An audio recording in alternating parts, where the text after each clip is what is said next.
Hey, you guys, it's me, Miss Bobby, coming at you today with a little check-in and some information. So today is Saturday, May 21st, I believe, 2016. I got some good news. I got some bad news. I got some, hey, who gives a fuck news? So let's start with the bad news. Yeah, let's get that out the way. So for those of y'all who have been following me, you know that I've been going through a lot of different ups and downs, a lot of more downs than a lot of more ups. But anyway, yeah, I don't know if that made any sense, but you love me anyway, right? Went to apply for my PTI classes on Thursday, and I got dealt three different blows. Three different blows. Like, wow, everything that I thought about this PTI process was completely off. Completely off, completely wrong, completely just fucked my whole world up that day. Like, I literally was crying, then I stopped crying because I was angry and mad and frustrated, and then I stopped being mad and frustrated and got emotional and started crying again. It was just a lot of stuff going on. Let me jump right into what I'm saying. So yeah, I got in trouble in January with the ex-boyfriend, and trying to deal with things accordingly, trying to be responsible for my actions, and basically also responsible for his.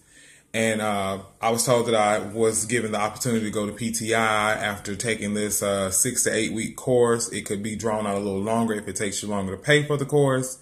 But long story short, once you take care of that, then you have the option of taking care of getting this expunged off of your record for another fee.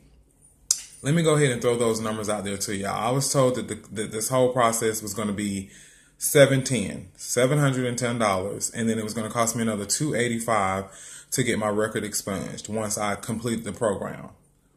So I gets there Thursday because you have to do a $100 application fee. If this has already been recommended for you, then more than likely they're going to accept your application. But it's all about the money in the system, of course. Excuse me. So gets there with my $100. The lady's telling me about the process, your community service, you got to go to counseling, anger management. And then she says where you have to do a 26-week, I can't remember if it's counseling or domestic violence meetings. 26 weeks where I have to pay every time I go. The very first class is $50. Every class after that is $25. Let me go ahead and let y'all do the math. Too much damn money. So that was the first blow. The first blow to me was, it's not going to take 6 to 8 weeks to get this done. It's going to take me 6 to 8 months. The second blow was, this is not going to cost me $710. It's going to cost me $710 times 2. Because the classes that I have to take for 26 weeks is going to cost me $700 to $750. Because the first class is $50 and then every class after that will equal up to $700. So that was the second blow.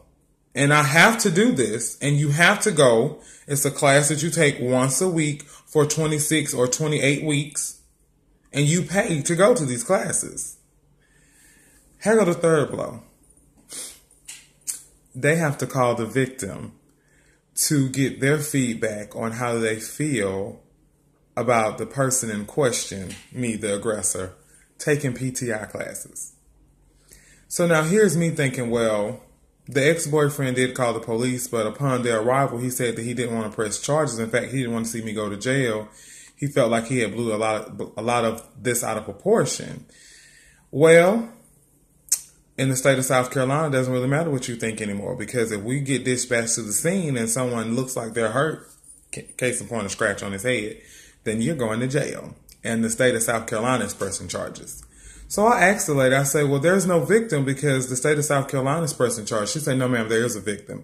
He just chose not to press charges. So we still have to contact him and ask him how did he feel about this process that we're putting you through. And the solicitor, the judge, everybody will take in consideration whatever he says. Wow. Third blow, right? This is coming from, I don't know how to take this information, because we're talking about a person that prior to our physical altercation leading to him calling the police after me trying to leave him this particular time, beforehand, This is the same guy that when I was ready to leave, took a knife from the kitchen and sliced up his arm. This is also the same guy that in a matter of since January to now has promised me the world and damned me all at the same time. I mean, it wasn't even 2 weeks ago that he was like, I can't wait till your next court hearing. I'm going to go to court, tell them how you put your hands on me. I hope they throw you in jail and and throw away the key. Throw you in jail and throw away the key. And then moments later, he's like, you know what? I wish you would just die already. Like, really, just die. And a week after that, he is, oh my God, Bobby, what's going on with you? I hear you're stressing. You got so much in your life. Just come move with me. I want to help you. So like, this is a whirlwind of emotions that this guy is carrying. And if they call him on the wrong day, I'm afraid of what he's going to say. I'm just being honest. I am. I don't know. You don't know what to expect with this type of person. So anyway, so yeah, so I'm dealing with a lot right now because I'm wrapping my mind around the fact that I have to come up with even more money. I didn't have the 710 to begin with. I was just blessed through a friend, associate, to give me the first $100 to go ahead and apply. And that was only after losing it when my car got broke into because I had already previously had it. Anyway, that's nor here nor there.